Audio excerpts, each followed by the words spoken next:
Right, are we off? I think so. Paul, Pete. absolute pleasure. First time on FGS TV, yeah? I can't believe it's taken me this long. Well, I didn't take it personally. I didn't like you before, and I've only just started liking you. I met you, well, I met you loads, but Barcelona, it was good to see you there. Yes. Always good to see Discover. So, Paul Atkins, tell us who you are. So, well, I know who you are, but well, other thanks. people won't. So I'm Paul Atkins. I'm the Vice President of HPE's Data Solutions business for UK, Ireland, Middle East and Africa. Right, it's a big chunk, isn't it? 75 countries. Yeah. It's a big chunk. It's a big chunk. In my word, 75. Do you go to Africa much? Do you go to South Africa? I'm assuming? South Africa, I've been to, I went to Casablanca recently, you? Mauritius. Mauritius on holiday or work? No, work. Really? Yeah. It's like the African equivalent of Jersey. There's a lot of banks there. There must be like a really efficient tax regime there, but a lot of the banks are there, so we have a big presence. Right, okay, I didn't know that. Yeah. Oh, my word, I thought it was a holiday destination. No, but that's been one of the joys of the expanded role to learn a lot more, culturally, how different countries operate, how we operate in Saudi versus how we operate in South Africa, the different kind of waves of business. Yeah. So like in the Middle East now, even though we obviously know what's happening, there's still Ramadan, Eid, so it's typically quieter. African business, more typically kind of, Christian dominated countries. So business right there is great, and then we'll slow down around Easter. So it's always, you've got to work out the peaks and the troughs as well. No, I mean, the Middle East is interesting for me and the cultural side of it, because I had a company in Dubai back in the day when I had Panacea. And the cultural side is very, very different. How you work with the people there and what their expectations are very, very different than the city. Mm-hmm. London's totally different. And actually, this is, because as you know, we've got Malta. Yes. FGS in Malta as well. They're more akin to the Middle East. Quite an Arabic. Maltese? Absolutely. Mm-hmm. Absolutely. A bit better unless you're in their village, they're not going to deal with you as much. And so it was easier for me in Malta. Well, I'm English and they all speak English, which helped. Yeah. But I can feel that Middle Eastern Arabic. They can all read Arabic, it seems. The Maltese... That would be, Pete, because probably of the Ottoman Empire. Yeah, maybe you're right. Yeah. Well, they've been taken over by most countries. At some point. Well, at some point. So you've got still bits of French law. French only had them for two years, but anyway. So, I digress, as we will. So you've had this new role, yes, for just a few months now, haven't you? Coming up 6 months, so it was kind of an extension of what I was doing. So I covered the sales aspect for the Geo probably for a year prior to that. Yeah. So I guess expanded role. I now run the pre-sales. I have the P&L, and the kind of supporting cast around that. So that's been a really interesting part. Learning, I guess, the sort of P&L ownership. So like when I have to forecast, it's no longer about orders. It's about net revenue. It's about gross margin. It's about margin and rate, about cost of staff and things like that. All of that. So I have a budget to do the hiring. So I've got about 100 people-ish. So to an extent, you're the CEO of that area with people above you as such. There's obviously the top boys at HPE. I'm a man of many masters. Absolutely. But no, I mean, the way I approach it, and actually the way I approach anybody that works for me, whether you're an individual contributor or a manager, that's a franchise of my business. Absolutely. And I'm running a franchise of somebody else's business. Absolutely. And if you think about it like that, then I think it's a more healthy lens to think about it. A lot of businesses are like that. Even businesses down to our size, or you have a lot of sales businesses, like a CDW or a Softcat, but lots of silos. Yeah. You're a sales guy, you might have a couple of people helping you and things, but you are running your own little team. My first job in sales, in IT sales. Where was that? It was a reseller. So I was a reseller for 12 years. Oh, were you? I was the second or third person into a small startup called Soltech that have subsequently got bought by Cloud and Content and then got bought by Advania. But my first day on the job, obviously I knew nothing. And the guy, one of the co-owners... I haven't changed a lot, have you, Paul? Thanks, Pete. Many would not disagree. But, one of the co-owners said to me, this is your business. Yeah, and if yeah, you it's don't true. make a profit, you will go out of business, which was a very thinly veiled. If you don't sell something, you won't be here. Yeah, that's right. Yeah, And I've probably held that, idea that this is my business, whether I was an individual contributor or otherwise. Yeah, everybody needs to contribute. Yes. Everybody. Whatever your salary is, you need to make more than your salary as a contribution to the business. Otherwise, no point in you being there. I don't disagree. Yeah, and you see that a lot of people, especially in big companies, they go in and think, it doesn't really matter what I do. But it does matter what you do. You're all part of a team. Yeah. And people say, I'm a team player. And then you're finding, well, they're not. And Yeah. we see it so often. So I'm going to quickly jump on to something else here, Paul. The industry, which a lot of people will be interested in this, industry is struggling on supply at the moment. Yes. And it's having, and I'll tell you the effects it's having on the reseller part, which I live in. Yeah. Yep. So what's going on? If you can explain what's going on, why it's happened, Yep. I'll just give you the airtime now, because I don't. Lots of people have different ideas, and I'm going to ask you when we're going to come out of this. But everyone says different because no one really knows. If I knew, I wouldn't be sat here. Absolutely right. To be frank. Yeah. So what's going on? Tell me what's going on, why it's going on, Yes. and what we're short of. Okay. So, as always, it's complicated. Yeah. So we have a super concentration of DRAM, NAND, and processor manufacturers. Yeah. Okay. So, and if you particularly look at things like NAND and DRAM, for the last 2 or 3 years, supply outstripped demand. Yeah. So those organisations were not making great money. So there was no incentive for them to invest ahead because to expand a fab or build a new fab... When prices should be low, supply and demand, pure economics. Correct. Yeah. So they're not making great money. They're disincentivized to expand capacity with an uncertain forward-looking demand forecast, let's say. Now, the problem is demand has come very quickly. And a lot of this, and I mean, you will know the narrative. This is around the big AI data center build out. So if you look at in the last earnings calls, whether you're talking about Meta, Alphabet or other, we are talking a level of capital investment which we've never seen in history. Never seen before. Yeah. And when you've got a super concentration, what do I mean by that? There are maybe 3 DRAM manufacturers. There are probably 4 NAND manufacturers, maybe 5 that we would have access to. So someone like NVIDIA, they don't produce their own, do they? They don't make anything. That's what I didn't think they design, and then people like TSMC. Right, okay. Are these Taiwanese, most of these people? Correct. Yeah, correct. okay. And I mean, here's something for you to maybe pick up. There's a book I read maybe 6 to 12 months ago called Chip Wars. Right. And it is more or less a history of silicon and intelligent processing in our industry from its inception. Yeah. Why did it start? How did it start? Do you know why a chip is called a chip? No. Because you have a silicon wafer and they chip a bit off. And that's why it's called a chip. Okay. So disappointing, but so simple. But that's why it's called a chip. I'm not that disappointed, but I think that's a gift. I can now tell people that. Yeah. So I'm quite happy with that. So and over time, there were many suppliers, and the US used to manufacture, the Japanese did so more efficiently, the Taiwanese, the South Koreans did so more efficiently. So people like Texas Instruments in the States and people like that used to manufacture, did they? They did, but and now most of what happens in the US is they do chip design. Yeah, and then somebody else builds it because it's cheaper. Because the cost and complexity, it's reached a cost level. So to do the most advanced, nanometer processors now, you need a ASML. I think it's a UHV. What's an ASML? So ASML are a Dutch company. They're the only company in the world that make advanced lithographic machines, which are required to print on the silicon for you to create the advanced chips. And you are now talking like $100 million for one lithographic machine from ASML, and a 2-year wait for that machine. It's the size of a 3-bedroomed house. The laser in it alone has 450,000 parts. Yeah. But this is a lot smaller than your house, then, Paul.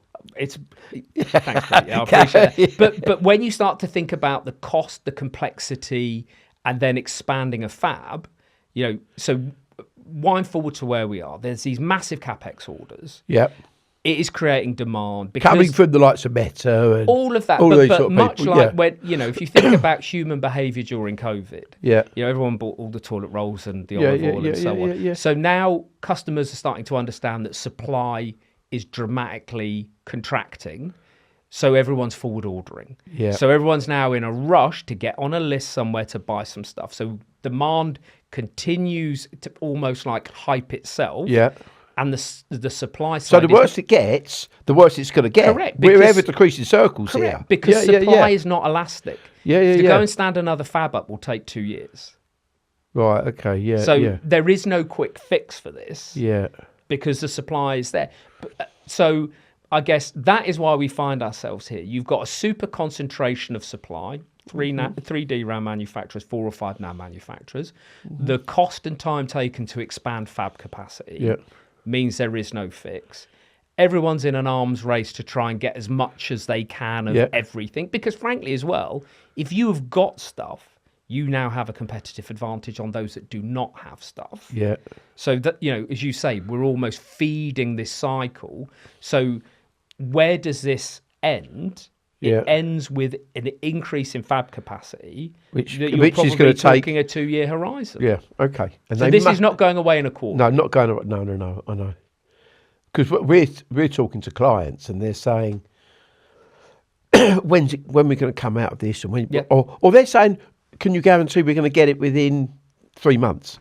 So no. Oh, such and such have guaranteed it. No, I said, yeah, they're lying. They're lying. They said, and if they do, so they might place an order elsewhere, and they say, oh, it didn't turn up, but it wasn't their fault because they're justifying their decision. And I'm just saying to everyone, I can't guarantee anything in this market. But the point that they've got you with the story of you can have it in 3 months, you're already 3 months down the line. Yeah. So are you going to cancel and join the back of the queue somewhere else? Absolutely. So I think it could create a situation where we're seeing a lot of poor behaviour in a lot of places. Well, this is what happened. We've lost a lot of business on the back of this sort of thing. Back in the COVID days as well, people guaranteeing stuff, and then you call the client, a week, 2 weeks later, or 2 months later. Have you got it? Oh no, but it wasn't such and such's fault. This happened. They're firing the warehouse. This. Yeah. I said, no, I did tell you. We all get it from the same place. Yeah. So if somebody's guaranteeing it, you order it from them, but then internally they justify that decision because they don't want to look stupid. Well, if you take it back to my original point, Pete, where you have got this super concentration of supply, if there are only 3 DRAM manufacturers that we have access to, there might be some in China, but we're probably, broadly we're not buying that. I suspect as an industry, in the West, then how are you magically getting it when there is only 3 people that are making it? So I think that's one of the big points. If anyone guarantees you stuff, unless they've got it in stock, just ignore that guarantee and don't go. The problem is these people then go to their management and say, we're going to get this in X period, so we can start that project in Y. If it's then the management, the board are on their back. And so then they have to justify their decision. So basically just don't. I mean, it's a real big thing for the audience. Maybe put some kind of service penalty in, and then you're going to get. But just listen to the people who are going to tell you the truth, because nobody can guarantee anything. Going back onto, well, you would talk geo stuff. I'll talk geopolitics here now. Taiwan, I think it's 93% of its oil comes from the Middle East. Will this have a knock-on effect? What's going on now? Well, I think... Or because I see some of the tankers that were coming to Europe are now diverting and going over to the Middle East. The Far East, I should say. And so is that going to have an issue? Or is no one really talking about that just yet? So again, because I cover currently part of my region is in conflict, but it is also, the public sector's proclivity to spend can often be linked to the price of oil. So it's something, again, it was a learning for me. All of a sudden, I'm interested in the West Texas Index in a way that I didn't care before. I get that. So even if you just think at a base level, there is not going to be a supply problem per se. Oil has gone from $60 to $100 in 2 weeks. Well, someone pays for that. Right. So that filters through. To inflation, to wages. Well, everything. And everything that's manufactured, you need energy to manufacture. So if your energy costs are going up, not only supply and demand pushing the price up, but then the costs are putting the price up. So it's going to have a knock on. But if you go back again to the point we were talking about these big AI orders, Yeah. this is not just a problem of silicon. Yeah. There is not enough power. So Yeah. if you add up Yeah. all of the big hero numbers that were announced in the US around these big data center build outs, whether it was, Oracle with OpenAI and SoftBank, what Alphabet are doing, presently there is not enough power in the US grid to actually drive that. And I think so they're buying stuff they can't even run, really. No, but they know they're getting it. They're going to get it. Yeah. By the time it arrives, we will have worked it out. But I think if you add up all of the big CapEx orders from the big hyperscalers, I think it added up to something like, don't hold me to this, but it's an approximation, that the US energy grid would need something like an additional 80 gigawatts of power. Right, okay. And a gigawatt of power from an infrastructure standpoint costs $1 billion to build. Right, okay. So where is that infrastructure to support the space, power, cooling? What's happening about the water that is being used? We know in Ireland, for example, for a long period of time, they've banned any new data centres because there is not enough power left in the Republic's grid. Right, okay. Yeah. Very complicated. This is not just a problem with silicon. It's a much broader story. Okay. So basically, I'll sum this up, a bit of a précis. This could get worse before it gets better. It will get worse before it gets better. There you go. It will get worse before it gets better. Nothing's going to be guaranteed, even to the hyperscalers or anybody, So everyone's in the same boat. Don't take people who say it's going to guarantee you're going to get you there on time unless they've got it in stock. And so try and plan early is the thing. I took an order yesterday, an Arista order as it happens, but they're saying that's disappointing. Sorry about that. The client's a quad trader and they've been Arista throughout for a long time. But I get that. But I think you're right. The game now is longer planning cycles. These are bigger investments. So... but there is also no getting away from that, because even when this gets better, it's not like there will be immediate snap back to how it was. No. So the reality is things are going to cost more. They're going to take longer to be delivered. And I think then it becomes more important that you've got a really robust ROI plan, because you're going to make a bigger investment. And I think those organizations will have choices to be made right now. And either you can try and survive. But this will be a protracted period. Or you can opt to try and thrive in this environment, but you're going to need to look at things in a different way. You cannot just do it as you've always done it. So, because some of my clients have said, if we hold off for 6 months, it might get cheaper. If I hold off for 6 months, you're just going to push your projects back 6 months and maybe even longer. And it might not get cheaper. No, I think so. Your competitive advantage, the reason you were doing it, and the return on investment you're trying to get from that, if that still exists, you do it now. But that then leads on to another thing, which is an issue within the industry now, which I'm seeing the reseller industry, partner industry, which we're in. Distribution, because just so people are aware, are listening to this, client buys from us. We buy from distribution, who then buy from HPE. Correct.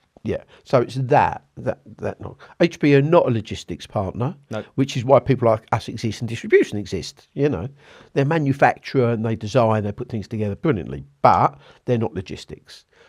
So distribution, say we've got £5 million credit with a distribution partner. When we place an order, say let's make it up, £1 million. We then place that order on distribution. That takes £1 million of that 5 million credit. Actually, £1 million, 200,000, because that's included in that. Because if that doesn't get delivered for 8 months, that takes over 20% of our credit up on that. Then we do another £1 million order. 1.2. We're talking nearly half of our credit has gone on stuff that we can't invoice out for 180, 200 days. So the industry has got a real problem here, because, we're financially good in cash flow. Yes. Yeah. Yeah. So that will tide us. But if this goes on if things start to spread to 9 months, distribution have got a real issue here. Do they start to give people credit where they've put an order on and that company are thinking, that's not a very stable company. Then they go out of business because they can't trade because they can't even take any more orders because they can't put orders in. Yeah. And that company goes down. And then distribution have got these orders with HPE, with Cisco, whoever it might be, that can't be fulfilled because the need's not there anymore. That person's gone out. So it's a real challenge for distribution. Yep. It's a real challenge for the lesser, I say lesser partners. That's not a nice way of putting it. But the people who are not cash rich, Yes, that is going to be challenged, and so it's going to hit our partners. So I can see a lot of acquisitions going on where people are thinking, I can't even accept an order. Cannot even accept an order. And so that build up, I'm talking to people like Tech Data, Andrew Stewart, as you know very well, and the likes, and he's said, he's getting it throughout the industry. And so it's going to be really difficult because they insure a lot of their credit, but not all of it. And so that's going to hit orders. That'd be a real challenge for a lot of people. So it's going to see how this falls out. For us, I think it would probably do us some good because some of the people will either be gobbled up or disappear. I don't mean that nasty because these are people I've known for been in the industry for 40 odd years. But it's going to be a challenge, and so HPE then be a part of that chain. You know. Well, I mean, so that's I'm not sure how we have metrics that we are measured by, like free cash flow. For us having a massive backlog is great, but also when you're doing an earnings call, you can tell them about your backlog, but until it's shipped, it's not a revenue and gross margin contributing item. I think we're all going to have to think about these things differently. What other levers do we have? So, for example, HPE Financial Services, what role can they play? Both with customers that maybe have, incorrectly assumed some budget. Well, we still see the value in executing this project. We don't have the budget. What can we do? So HPFS can help with that. I think that is a real strength for us. We have a banking license, and that continues to perform unbelievably at the moment. This is the time when that's going to be used more than ever, I think. Agreed, but both from the channel and for customers. I do take your point around, if you are tying up your credit line, ultimately, what can the industry do? Because people like TDS or others, they are still going to want to move forward. Yeah, and they still want to take these orders. They don't want to lose the orders. So what then becomes the new norm? Because this situation, yes, there are shades of COVID, but this is also, I would say, unprecedented. Absolutely. And this might go on for a few years. Correct. So, in the end, does it help West Coast TDS, Ingram and others just to go, we can't take any more orders because ultimately they have the same business pressures as the rest of us. So hopefully people will be more pragmatic because, I appreciate people's credit is checked and validated and given for a reason. But if you have tied up credit for 9 months because we cannot ship, hypothetically, where is the risk for TDS until they have to pay us? So I think people will have to have maybe not a different appetite for risk, but we will need to look at things in a different way. I think they do need a different appetite for risk and have a different structure. Maybe. I don't think but also I think your point is true, and we've seen a lot of consolidation in the reseller industry and the MSP side. And I think, and again, I take your point. Despite my boyish good looks, I've been in the industry for a long time, so I have lots of friends in different parts of the industry. But took the words out of my mouth about your boyish good looks, Paul. But there are these moments sometimes where there is, a moment that creates a bit of a shakeout. And I wouldn't call it survival of the fittest because that is unfair. Some organisations are of a scale where they have adequate cash flow, adequate credit that they can weather it, and others, for whatever reason, in terms of their kind of growth and investment strategy, might not. And others will, other organisations will benefit from that, and hopefully those that do sell out also benefit from that. I mean, with us, we've had our best half and actually the best quarter on orders Yeah. that we've ever had by a long, long way. But if you but look we're at not shipping them. but if you look at all the earnings calls, Pete, as included all of our competition, they've all been pretty stellar earnings calls, which tells you demand is incredibly robust at the moment, which was my point, that it's almost like FOMO. Everyone wants to get an order in at this point because they don't want to be the back of the queue. Or when they want it, they want it, rather than like, oh, thanks for the order, but you can have it in 6 months' time, maybe. But well, it's going to be, I think it's going to be fascinating, really. Right, we're going to move on. We're going to move on from there. Yes. Broadcom. Yes. Yeah. By which you mean VMware? I do talk in VMware. Yeah, I'm not talking Carbon Black on that side. Yep. We're talking VMware here. Now, that's shaken the market. I sort of understand why they're doing it. I actually do. They're probably thinking, like they did with Symantec, we just want the top 500. Yeah? And if we get the others and charge them loads, happy days. Yeah? It's like a builder going and say, that's going to cost you 100 grand. But then really, it's 50 grand. If you say, yeah, I'll have it, oh, happy days. I'll do it for you. Yeah, I didn't want the job, but for 100, I'll do it. 100, I'll do it. Exactly. And that's how I see it. Yes. And they want the big ones. So they're forcing down this route. They're putting the prices where they are. Yes. And they had, I think, 93% of that market. And they have probably got the most feature-rich at the moment product, because it's been there for years and years, 20 years or so, and they've developed over the years VMware. Now, Broadcom have got this, and they've got a different trading model, as we've seen when they've bought other companies. And I sort of get it. And a lot of my clients, and I have empathy with them. So I had a budget for this, and it's now gone from this to that. Yeah, because we did in that mid range, really, from 5,000 people. You down. and I know a client. I think their renewal went from 8 million to 26 million. Yeah, that's right. Yeah, we know a client that we're working together with. Yeah, absolutely. And that's a big chunk.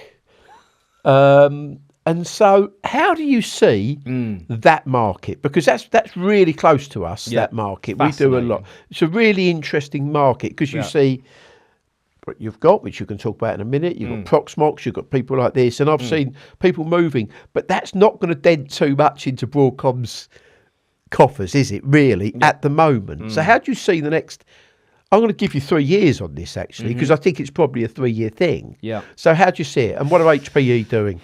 So, well, I'll tell you what I see and kind of my view on it, and then I'll tell you maybe what HPE are doing about that. So it's been fascinating to watch, where you've gone from a de facto monopoly, you know, and I think, you know, in the conversation of who has the best hypervisor, we don't need to have that conversation. Yeah, absolutely. You know, ESXi most feature risk right and all now that. is the gold standard of hypervisors. Yeah. But much like my comment to you before about you can choose to try and survive this, or you can choose to thrive in this market. You have to do things differently. So in the example that you and I know about, where their renewal went from 8 to 26, you know, our approach will save that customer 90% of that 26. So then if you can use that to reinvest for innovation and growth in your business, and the staff training, etc., because everyone knows VMware. Every member of staff. So not every member of staff knows Proxmox. So there's a risk in the change, is what I'm saying. There is, but you know, or VME. But we're not talking about a 5 or 10% gain. No, we are not. So post Broadcom acquisition, you know, Broadcom have got a playbook. And it works. You know, look at their stock price. So for Broadcom, this works. Okay, and that's what Broadcom. But we can all slag them off, or the clients can. But it's got their business model. The duty of their CEO is to create shareholder value, and he has delivered that. So fair play to them. That has then created huge disruption in the market and opportunity. Of course. Absolutely. So now we're talking something like maybe 18 different hypervisors in the market. Right, I would say, again, rough and tough, other than 2, they're all based on KVM. And a version of, and as is ours. So that's a 20-year-old piece of technology, proven, robust. So, you know, whether people think KVM is fit for purpose is, again, I would argue that's not a question. It's been around for 20 years.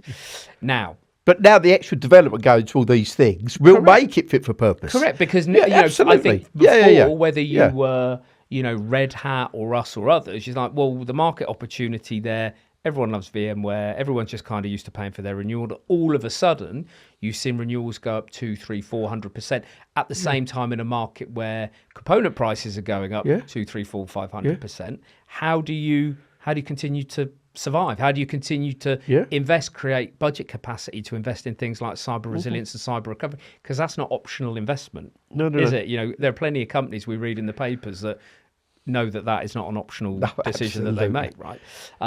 So in that market, and again, people will and should be reviewing what are the strategic options that we've got. Yeah. And it doesn't necessarily mean you're all out or you're all in some other place. Some customers are making those decisions. You're right, VMware has been the gold standard and so deeply integrated for so long that it's not just a technology decision. It's a training, it's a competency, it's APIs, it's run books, it's all of those things which are a lift to extricate yourself from. Yeah. I think we are moving to a model where we will see more of a multi-hypervisor type approach. I think you're right. And maybe that is while that kind of KVM part of the market matures, and it is maturing very, very quickly. So maybe people in the larger environments will go, well, actually for my production banking workloads or whatever, we'll ring fence that. But actually what we've also done is create massive commercial tension and reduced our reliance on what is a monopoly today. Because either you pay again, in our example, either you pay the 26 million or what's your alternative? Yeah, absolutely. You have no alternative. No, because that went from 6 months, and then 6 months later, it went from 8 to 26. They budgeted 8. Yes. 26. They didn't have a choice. They weren't going to move off it in 6 months. A literal gun is held to your head at that point, right? Yeah. So I think people will reduce their reliance, seeing the behaviour. And in the UK, we've seen, I think, VVF quietly be cancelled and removed. So every customer will now need to re-up to VCF. So it's becoming more expensive again. So I think they will introduce commercial tension. They will introduce more choice. Now, I would say it depends who we talk to, because the techies, they will look at that and go, well, we love VMware. It's great. It's robust. I don't want that. If you go high and you talk to people that have the budget and are charged with, being able to invest for growth. Oh, we want to go and do this AI initiative, but I've got no money because I gave it all to Broadcom. So, people that are concerned about the financial impact will see the benefit and make the change. And they will drag the rest of the organization along with them. So then if you're moving to a more multi-hypervisor world, are you introducing additional cost and complexity? And I would say that arguably, that is where HPE has really differentiated ourselves. In a market where everyone's going, well, there are 16 KVM hypervisors. Yes, we're seeing really rapid development, but I would say our approach is entirely open. So there are other, let's be clear, Nutanix are a kind of all-in alternative. They are. So but then you're going to potentially move yourself from one lock-in to another lock-in. I'm not sure why you would choose to do that. Great company, great technology, but it is a. But you're having to buy the whole stack. It's greenfield total wipeout at a time when everything's super expensive. So if you think about, first of all, HPE has market-leading technology. Well, I'm sure plenty would argue, well, we're not the only one. But we also have our own hypervisor. Okay, well, other people have their own quick hypervisor. One. Servers. What percentage of the market do you have on servers? I'll come back to you on that. Okay. In fact, I should know because I got a report today. Yeah. But, so... It's the morning. You probably didn't read it. Not yet. Storage never sleeps. Right, yeah. So you kind of go, well, we've got phenomenal hardware solutions. Yeah. We've got a hypervisor. But then you move up the stack and then you look at what Broadcom have around lifecycle recovery or SRM. Well, we have Zerto. And then you move further up the stack. Zerto's really strong. Correct. Really strong. And they've got Aria or the old vRealize. Well, we have Morpheus. Yeah. Right. And then you move up again and they have NSX. And we have Apstra from Juniper, which is an SDN solution. Yeah, absolutely. And we have the Aruba CX10000 for microsegmentation. So when you look, we are not talking about instead of being locked in here. You could take any one of those that stack. pieces, Get that. Yeah. And fundamentally, whether you're deploying our private cloud business edition or buying Morpheus Enterprise, you can manage a multi-hypervisor environment. So you get the benefit of the saving, but reduce the operational strain. So it's not a rip and replace. No. You can actually move it. And you can take any part of that and you can augment what you've got and continue to reduce your reliance on Broadcom VMware. Yeah. I think it's going to be a fascinating 3 years. I agree. It really is, because I think the number of partners, VMware partners, has gone from hundreds and hundreds or thousands to 40 on them. We happen to be one of them. Yeah. So I'm quite pleased with that. But that will go. That will be reduced. I've no doubt. Well, it will continue to be reduced. And if you look at what's happened in the MSP space, where they had pinnacle partners, MSPs are really struggling now because they can't even buy it. So if you're an MSP that is now no longer a pinnacle partner, where do you go? Which most MSPs are not. Correct. Where do you go? Yeah, MSP market. Do you still have a business? You know, I think June 27, April 27. I can't remember the exact date. At that point, they can't white label. I know. So where do they go? So I think again, if you're an MSP, effectively, if you can run it for less, so that is really where our stack is starting to resonate, because we can come in. We can de-risk their business because they're already walking out, on a plank into nothingness because Broadcom are ending their pinnacle status. We can offer them a hypervisor. We can offer them Zerto is already highly prevalent in that MSP space. With a company who went from 8 to 26, they use Zerto. Correct. Yeah, exactly. Yeah. I mean, that really is the gold standard, I would say, for things like CDP, continuous data protection, and used by the MSPs for migration, whether it's a client migrating into the MSP IaaS platform, or whether they're migrating in and out of public cloud. So you get great data mobility. So we have that. Again, that ties in nicely to the MSP model. Morpheus was always very highly penetrated in the MSP space because they're managing public, private, all kinds of stuff. So Morpheus gives them the flexibility to do that. So, right, on you. Yes. You've had a new role for 6 months? 6 months. 6 months. 2 years down the line. Or is that too big a question to ask on air? Where are you going to be? Well... and don't say another company. You're an HPE, yeah? I've been here 10 years and it's been the happiest time of my career. Yeah. I joined as an IC.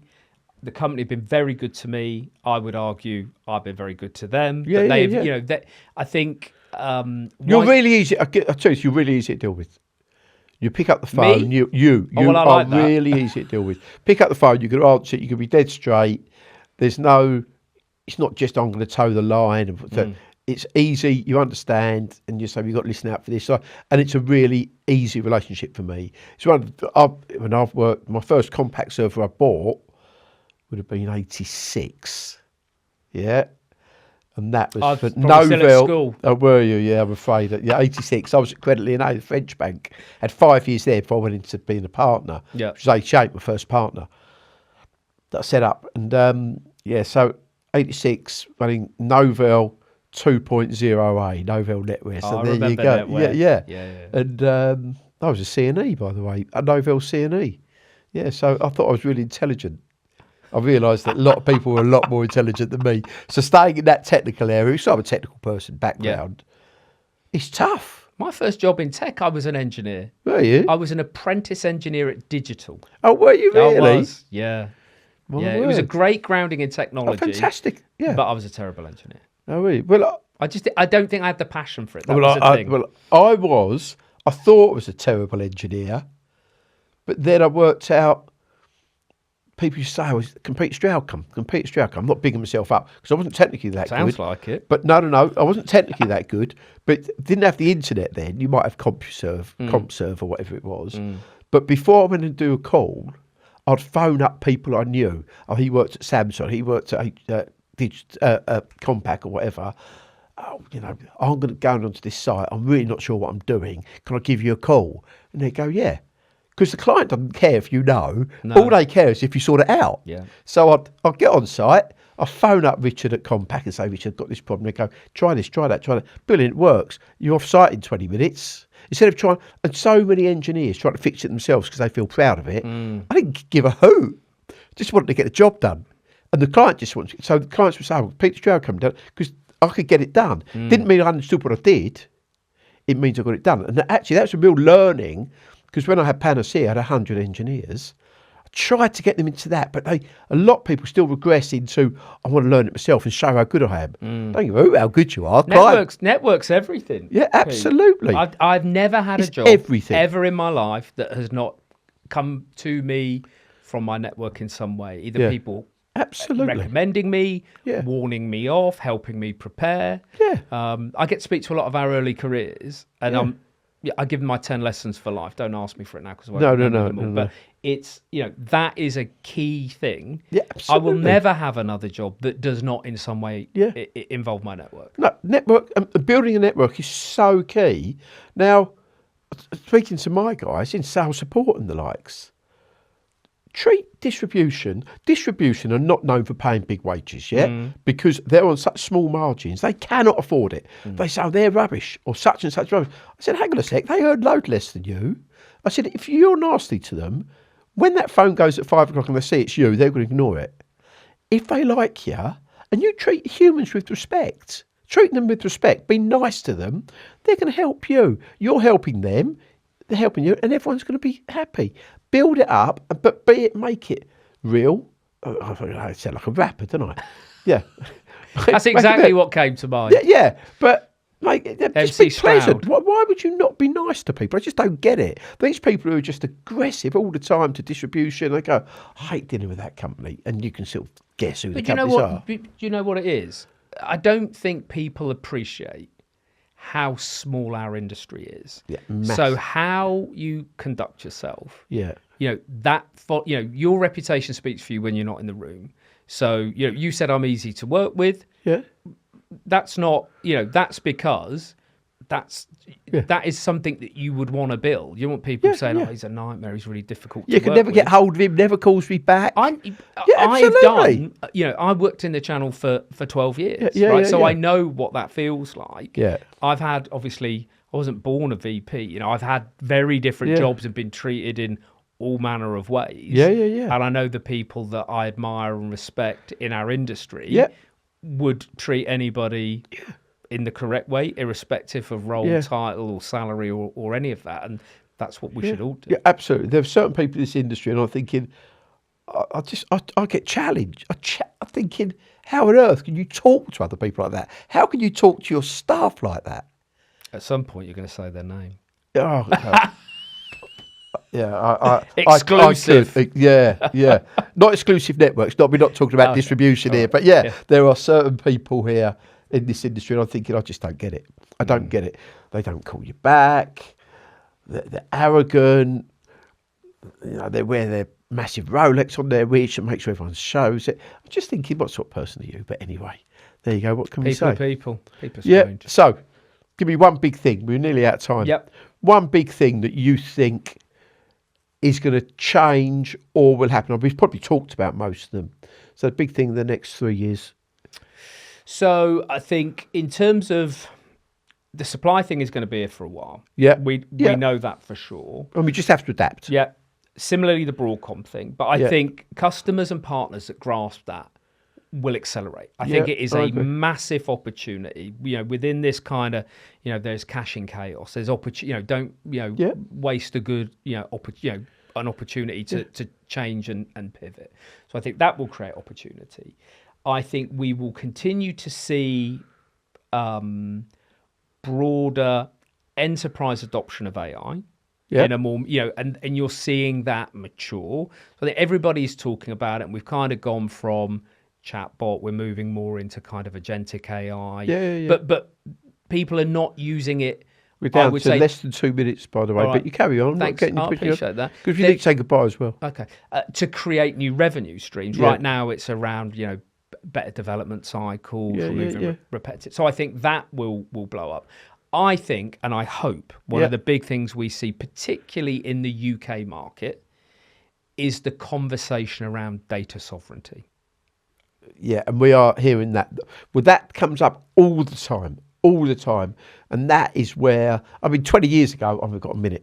20 years ago, I remember someone saying, cloud, you won't have a business in 5 years. Well, it's expanded and expanded. That is not the case. Data sovereignty is another big statement there. Hypervisors are not great with data sovereignty. You've got to be careful. Yeah. And so it's really interesting. So that's really, I tell you what, Paul, absolute pleasure, my friend. I'm going to shake your hand. Yeah. That old joke, I would shake your hand, but I fear it might fall off. Yeah. Thank you so much. Been a pleasure. Absolutely. Always great to see you. Yeah. All right, Paul. Thank you. See you later. Cheers, up.